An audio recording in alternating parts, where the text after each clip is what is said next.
If you're just joining us, welcome to the Writers' Corner live show. Chris Humphreys is a third-generation actor and writer. He's played Hamlet in Calgary, the Gladiator in Tunisia. He's waltzed in London's West End. He's commanded a starfleet in Andromeda. He's voiced Salem in the cat in the original Sabrina, and he's also played the dead immortal in Highlander. And he has written 20 adult novels. So stay with us. When we come back, we'll have a bit more on Chris Humphreys.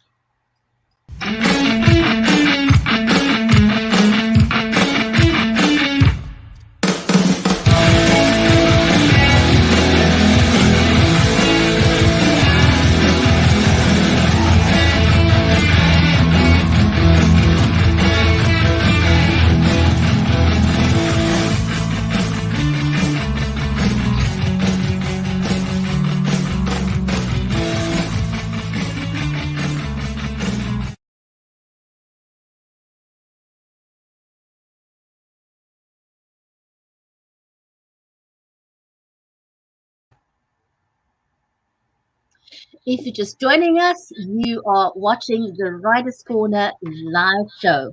I'm your host, Jetty Limbanda from Cape Town in South Africa, and this stream is made possible by StreamYard, by Creative Edge, and also Be Live Media, helping you to humanize your brand and to elevate your pitch with live video.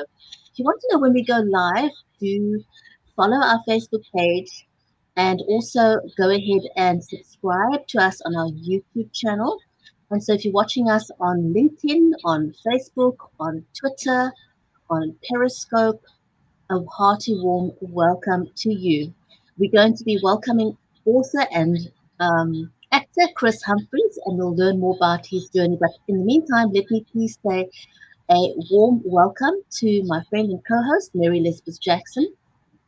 She's a special needs and disabilities advocate and the award-winning author of the children's Poolicious book series. She lives in Nashville in the USA, so do let us know where you are joining us from. We'd love to know. And with that, a warm welcome to Mary. Good morning. How are you today? I'm very well. I'm very well. We always have a great chuckle, isn't it, when we do the show about how different it is because we live in two different parts of the world. I'm in Cape Town where it's so hot, and you guys in the middle of a blizzard. I know. I'm looking at you in the introduction. I'm like, I need to take my jacket off because you look so warm. It's making me feel warm, which is great because we want to feel warm. So, yeah, it's kind of crazy weather here, but what do we expect? It's just a very different time for us in the world. So it seems to Mother Nature is right there up with all the craziness. And we're so excited to have Chris on today. And I meant to mention to him, we watched Sabrina. And so I know very well the character that he played on that show. And so do my girls. They were super excited to hear he was going to be on this morning. So I can't wait to hear more about him and just all about him, right?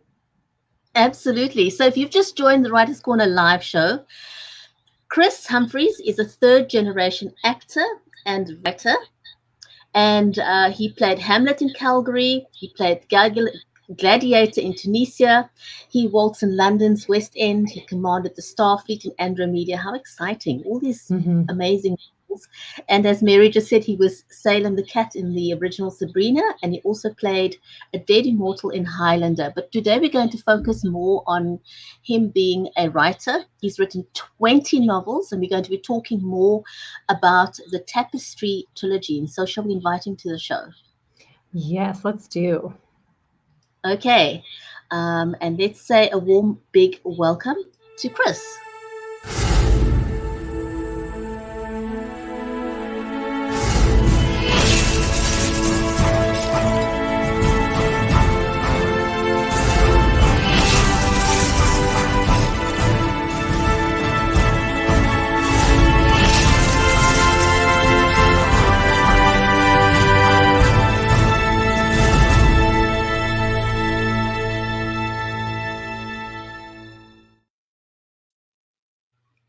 Hello.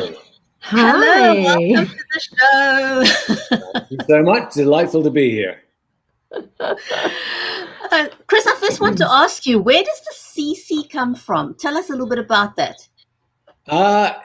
Yes, it's a slightly odd thing, really, because I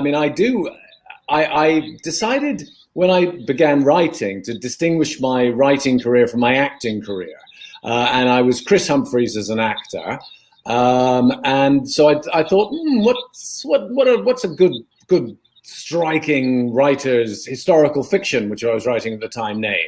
And I quite liked the idea of the double initials. It had worked quite well for a certain JK. So I thought, yes, why not go for that, CC? And it was actually some years later that someone also pointed out to me that my birth name was also a C. I'm not sure I should reveal it to the world. Yes, all right, I will. I was christened Cecil. And I never particularly liked Cecil. It was very old-fashioned. It was my grandfather's name, and very old-fashioned. And as an actor, I felt it lacked a certain dynamism, so I changed it to Chris. But then, as I say, I became C.C. Humphreys, and someone said, "Well, it's because you're Cecil." I went, "Oh, I suppose it is, yes." So, Chris Cecil Humphreys. The problem with Cecil, of course, is that in America they tend to call you Cecil, which is even worse than Cecil. Yeah. It's so funny how that happens across the world, isn't it? You are so multi-talented, and no, I mean, come on, you got to do this. Come on, you worked hard. You worked very hard, yes, and and with all the loves that you have, and there are a lot of people who are multi-talented in the world, and it's funny how when you talk to them, you find out that they have one love over another that they prefer, or what they started with. Maybe they started as a dancer or singer or actress or a musician, and that's their first love. So do you have something you prefer over the multitude of creative abilities you have? I've been thinking of that lately, mainly because I'm pining to do some acting again, which is much harder to do in these times, obviously. I couldn't choose between them. It would be hard for me to put, when eventually they lay me 6 feet beneath the earth or into the earth, whether I'd put actor or author number one on my gravestone. I am both. I mean, ultimately, what I love about the writing and why I moved from mainly being an actor author to being an author actor, I do less acting these days, is because of I could control it much more. I got a little fed up with I love acting. I absolutely love it and treasure it and still try to do it as often as I can. But the business of acting is a pain because you're always waiting for someone to give you the opportunity to be creative. And I realized that I had too many stories to tell. And that was the other thing that much as I enjoyed telling many of the stories I got cast in over the years, you mentioned some of them, there were also an awful lot of things that I hope never see the light of day again. That someone will suddenly say, "I was watching some obscure television program the other day, 2 a.m, and there you were being an idiot." And I was going, "Yeah, I probably was." So there was that as well. But so I realized that I needed to tell my own stories, and so ultimately the answer, Mary, is that I really do love them both. I shall always be both. What I mainly prefer to do these days, though, I mean, I've done an awful lot of television and film work. I mainly prefer, if I'm going to act, to get back on stage because I crave the live experience most of all. And I am, in fact, hopefully in April, if by then they've relaxed regulations enough to allow even a small audience back into the theatre, which they might do by then. Here in Canada and British Columbia, if they allow 50 people in, which they did back in October, and I did a little show, I'm going to be doing my one-man Shakespeare show, Shakespeare 1600. So I will do that again, and that'll satisfy that craving. But meantime, of course, I can satisfy my creative urges by sitting down and writing every day. When I finish here today, I'll be off to my desk to write. So wonderful. That is amazing. So being a third generation actor and a writer and accomplished it both, have you ever sort of considered doing something out of the creative sphere? Was that ever a thought in your head, even just for a second? Out of the creative sphere. Oh yes, I mean, when I was a teenager, I had no clue what I wanted to do. And coming from a family of actors, all four grandparents were actors. My dad was an actor, not a terribly successful actor, unlike his father, who was very successful. Cecil Humphreys, he was a star. People might even remember him from movies like Wuthering Heights with Laurence Olivier or The Racer's Edge with Tyrone Power. So Cecil Humphreys, mainly a Broadway star, actually, though British.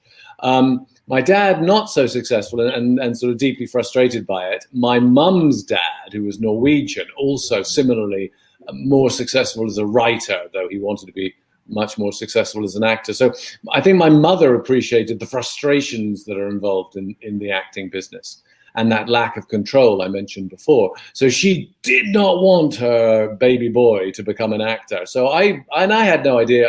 I didn't discover acting. It wasn't something I did at school until I was about 17.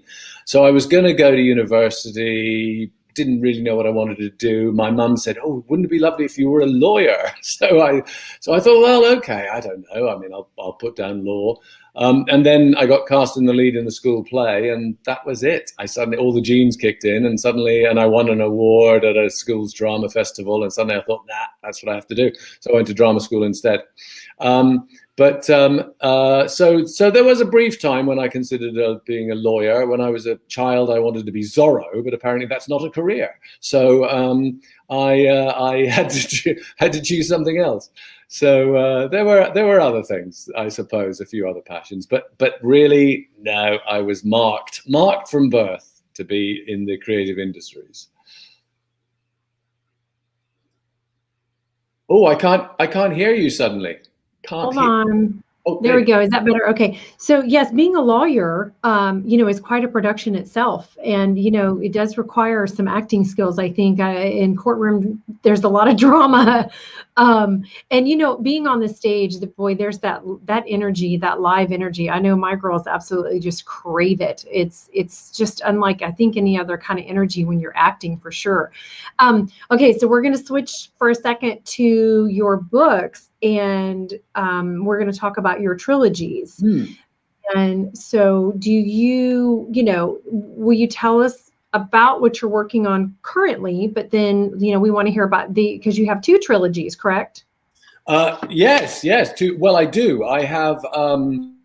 It's interesting because like a lot of authors these days, I've changed. Well, I've had to change because the industry's changed so much, and I'm doing two quite different things. So the one hat I wear is the traditionally published author. So I'm still, all my novels to date have been published by either Penguin Random House or Hachette, which are the two biggest companies in the world.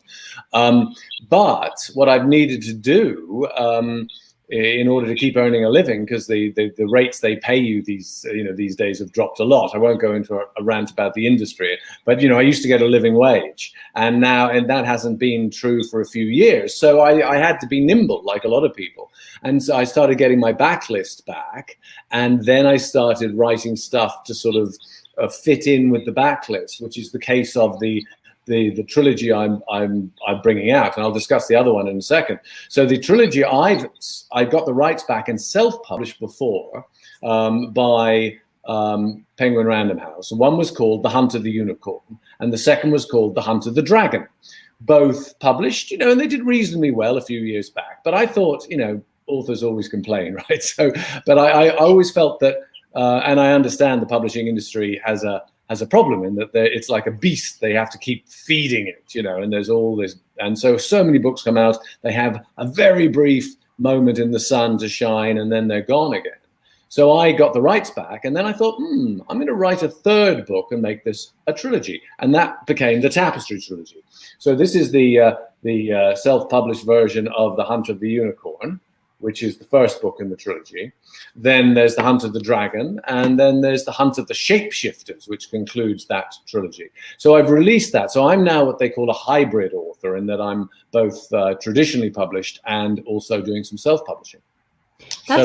That's amazing. I want to ask you really quick, just what's the age range for the trilogy that you just showed us? What age do you think it's good for? The age range, I was never one much to go, oh, this has to be a young adult book, and I'm slightly wary of age limits put on books. I mean, obviously, if it's got graphic content and stuff, you've got to issue at least a warning. But I know that I was reading adult books at 13. So I wrote this book, and Knopf wanted it to be a young adult, right? So Hunter the Unicorn, But I don't write any differently, really. The subject matter might change. I mean, this book is a journey of a young American woman into from Manhattan through the famous unicorn tapestries in the Cloisters Museum in New York. These amazing medieval tapestries. She gets summoned through the tapestries by a unicorn into the land of the fabulous beast, where all our myths live. So it's that double world thing. Now, of course, the protagonist is a young American woman. She's 16 in the first book and ages up to 21 by the third book. But it's amazing how many adults to me. Well, it's not amazing. I mean, it's that sort of story. A lot of adults read it. It actually was runner-up for an adult fiction prize out here in British Columbia in Canada, where I live. So the simple answer to your question is that anyone from a smart 11-year-old could read this book.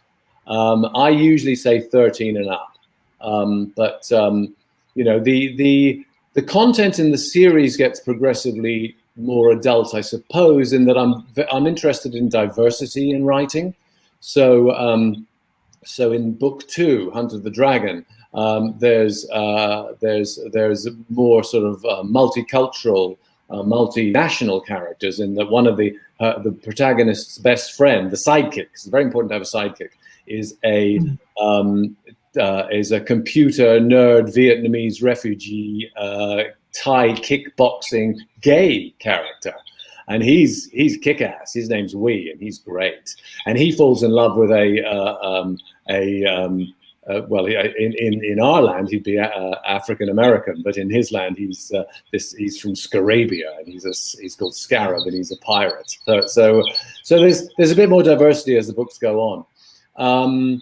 But again, that content, is absolutely acceptable to teenagers today. So we're thankfully in a much more tolerant and increasingly diverse world. So, Chris, tell us a little bit about your book, Plague. Plague. Okay, let me lean sideways. Oh, lean that way. There it is on the shelf behind me. Plague. This is actually not the cover that's appearing in the US right now. It's but this is one of the covers. This is the British cover, I think.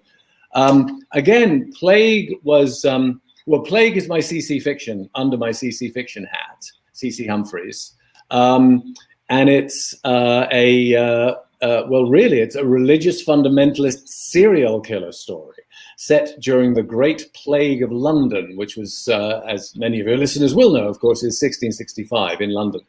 London was hit by the Great Plague in 65 and the Great Fire in 66. And so I came up with this idea of this sort of murder mystery story. It's what I often do as a historical fiction writer, particularly. I take a huge backdrop and then set very personal stories against them. I coined a phrase for what it is that I write, which is true of my fantasy really as well. I write the intimate epic. So there's the backdrop of the Great Plague of London, but against it is this highwayman who was a former soldier and is kind of a lost soul. Who is accused of the brutal and bloody and very ritualistic murders of 3 people in a carriage, and stalked by the sort of 17th century equivalent of the police officer, which was the bounty hunter. Ooh, you've got my name spelt wrong. You've got Humphreys down there for some reason, in some strange way. Humphreys is a 3rd-generation actor. Anyway, we can come back to that. You can change that. That's not good. We need to fix that. Yes, Humphreys. It's another name. Oh. Yes, C.C. Humphreys. Anyway, so that becomes the how to prove his innocence, and the thief taker and the highwayman join forces with an actress whose husband eventually we discover fallen victim to the same killer. So I was quite, it was interesting to write that. I mean, partly because it became a murder mystery book. It became a crime novel, and I was I was first nominated for and then won the Best Crime Novel in Canada award for it. Wow. So I was deeply surprised to suddenly find myself to be a crime writer as well. And in fact, I'll have to show you, it's called the Arthur Ellis Award because it's named after the hangman who used to check into hotels. That was the pseudonym they used to check into hotels, to be the hangman in Canadian towns. Look at this. That's the award. It's kind of macabre, isn't it? But there it says, Arthur Ellis Award, Best Novel. So yeah, that's Plague. Now, Plague, again, did very well traditionally, particularly in Canada. But I couldn't get a US publisher for it. So I thought, I'll publish it myself. And would you believe, of course, it's doing very well now. I mean, good. I was talking before about how, the last thing some people want to read about is pandemic times. And yet it's the thing most people, a lot of people want to read about most, because it's, to get a perspective on our world and what we're going through now. That's why people read historical fiction often, to go back and give a little sort of check with how we were once, how we handled. Oh, I'm still Humphreys down there. See, Humphreys. Maybe I should change my name to Humphreys. I don't know. You're making it look good by flashing it up in front of me like this. She's very, very talented. Her talents are never ending. So there you go. Anyway, the other thing that you did ask me about, which I realized I didn't answer, was about the other trilogy, which I've done right now, which is again wearing the hybrid hat. It's this one. Oh, I'm reaching back here. It's called the Immortals Blood Trilogy, and this is high epic fantasy. This is the sort of, dare I say, Game of Thrones style fantasy of a very different world in an epic setting. It's quite different from that in that it deals really with the subject of immortality, which is why I call it the Immortals Blood Trilogy. That's the first book, Smoke in the Glass. And the second book, The Coming of the Dark, is out now as well. Just came out a couple of weeks ago. I think it's out in the States already. Smoke in the Glass certainly is. And that's published by Gollancz, who are one of the top. Oh, you've got my name right now. That's great. Good morning, Mitch from California. I see he's just appeared. So that's out in the States now. It's a big fantasy epic about immortality and these three very different worlds. One kind of Viking world, one sort of Mesoamerican, like Aztec or Inca, maybe a mixed bit of a blend, and one Greco-Roman, like Constantinople or Byzantium or something like that. And they don't know about each other, but they all have immortality at their hearts, kind of the 1%, the rulers, the elites. And people become only find out they're immortal when they die and are born again, of course. So it's like this lottery, a lottery in the blood. And then they become special in their worlds. But do they use that power for good? No, not really, because they're human as well, and they become exploiters. And it's about what happens to that world when a fourth world that had been hidden up to this point behind unclimbable mountains and unsailable seas have united. These four tribes have united on none of them are immortals, but they've been given the promise of a child who is going to be born, who will be neither man nor woman, and give them the world. And so that's the setting for Immortals Blood. It's quite interesting. Yes. So Chris, tell us, you've played so many exciting roles. You are an accomplished writer. What's next for you? Is there something on your wish list that you'd really, really, really love to do still? Well, I suppose what I and this is a shout out to any producers who happen to be watching. Of course, I'd love to see one of my stories get to the screen. Many people have commented over the years about my books I can see the movie when I read your books. And I go, well, I wish you would see the movie when you read one of my books. My stuff is very filmic. It's very strong on character, but I also write in a very visual way. I mean, I suppose that's my background as the child of theatre and television and films that I am. I would love to, and many have been optioned. Plague was optioned. My very first novel, The French Executioner, was about the man who killed Anne Boleyn, which is an incredibly mad sort of historical fantasy tale. That was optioned twice. My book, my most successful book, is a novel called Vlad, the Last Confession, and it's the true history of Dracula.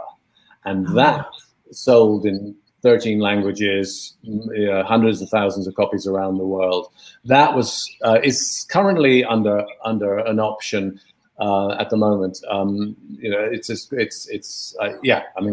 We'll see. As ever, when the first option came out, it was like, oh my goodness, they're going to make a film of what? And then of course it doesn't happen, and so you wait and you hope. So that's the longer term answer for your question. That's what I would, because obviously in every book I've written a role for myself. Right, of course. The longer they take to get to the screen, the older I get. So the character I wanted to play, I can no longer play. So I'm just going to be playing the old dude in the corner, mumbling into his phone. Well, listen, we need to get you to tell everybody where to find you, because we're about out of time and we've got to have you back on. 30 minutes goes by so fast. And so where can everybody find you and find your books? Well, they can, my website is authorchrishumphreys.com. All one word, author Chris Humphreys. But you've got to spell Humphreys, not Humphreys, R-E-Y-S. That way you can see Humphreys.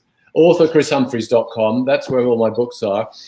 People can get in touch with me through Twitter. I'm at HumphreyCC. I'm on Instagram. I've got a Facebook author. CC Humphreys is my Facebook page. Amazon Central, all the usual places. And I maybe you put up show notes. I don't know, but you can put the links in there.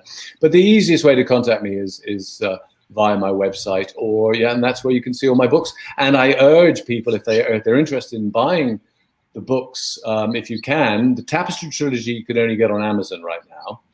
It's also available as an audiobook, because that's what I'm doing right now during lockdown as an actor. I'm an audiobook narrator, so I narrate my own and other people's.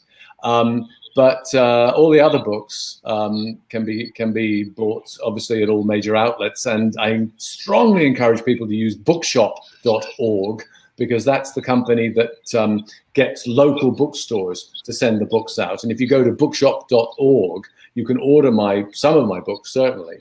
And then the local bookseller will benefit from it.